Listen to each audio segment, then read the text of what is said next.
I was at the Eagles Landing truck stop in Avoca.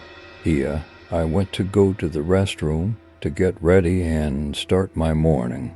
I go to the bathroom, and then I'm at the counter, washing my hands and getting ready to do some makeup, when a gentleman opens the door, mumbled something, and then closes the door. The hair on the back of my neck instantly stood up, and I have pretty good intuition. Actually, I have insanely good intuition. I was immediately on guard. Then the door opened again, and another man popped in and mumbled something and went away, and then a woman came in, and she looked in both of the stalls, came back out to the counter area where the sinks are, and at this point I'm staring her down in the mirror, and she looked up at me and kind of faked a smile. At this point, I am ready to fucking fight somebody. Then she goes into the restroom, goes to the bathroom, and comes back out and is kind of walking around again while she's making her way to the sink. It was just very strange. She washes her hands, and the whole time she keeps looking up at me in the mirror and oddly smiling. Then she leaves, and then she comes back in and grabs a paper towel.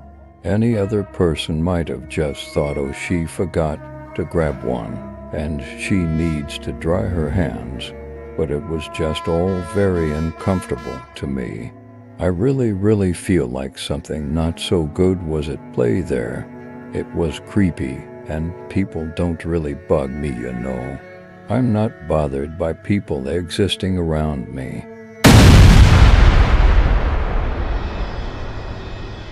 I was a hitchhiker one summer, and I decided to hitchhike from Quebec City to Cochrane, Ontario, then back down to North Bay. This happened in 1999, and I was 18 and a big kid, but still very much a kid. I hadn't had a lot of luck this night, so I was walking around midnight down the highway when a truck pulled over and picked me up.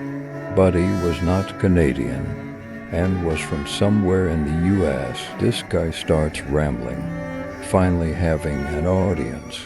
He just goes on and on about people who have wronged him and pissed him off.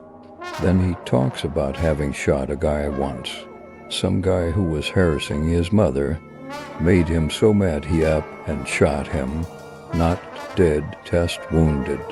I'm just the audience to this, and it was his time to shine, and shine me on and on. Then he goes on about how much he loves his children. He alternates between speaking of them warmly and lovingly, and speaking about how angry he'd be if anyone messed with them.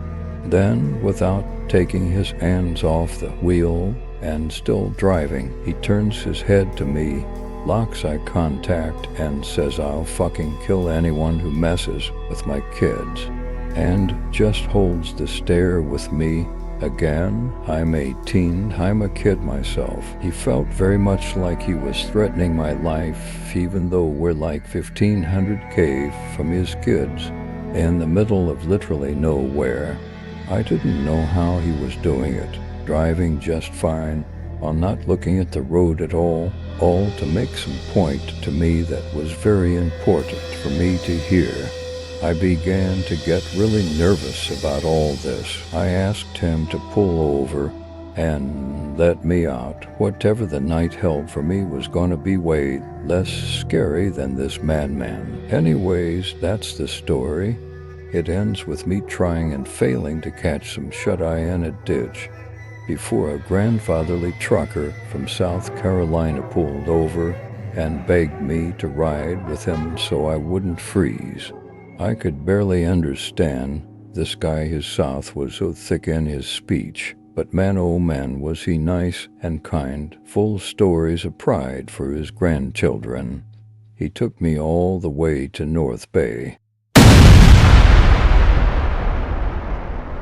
Driving down the Baja Peninsula, XLA got a very late start around 5 p.m., crossed at Tijuana late, and off into the countryside after 9 p.m.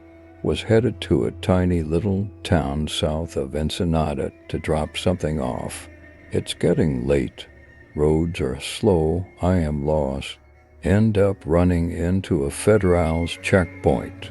Mind you, it's the middle of night. I'm in the middle of nowhere and no one is around. It's just me and this checkpoint. They have jeeps with machine guns and lights and dogs, etc. The soldier comes to my window with a machine gun pointed at me, and I see he's just a kid. He orders his men to search the vehicle. The dogs are sniffing around. I was asked to step out of the vehicle. I did not speak any real Spanish, but I knew the word for where, and I assumed he was asking where I was going. I told him the name of the town, what I was delivering. I remember him repeating back the name of the town very slowly, like he didn't believe me. ... Guns were pointed at me the whole time. It was a bit tense. They poked around for a while, but then finally let me on my way. It was scary because I can assure you I was at their mercy. They could have shot me or put me away and lost the key, and no one would have ever been the wiser.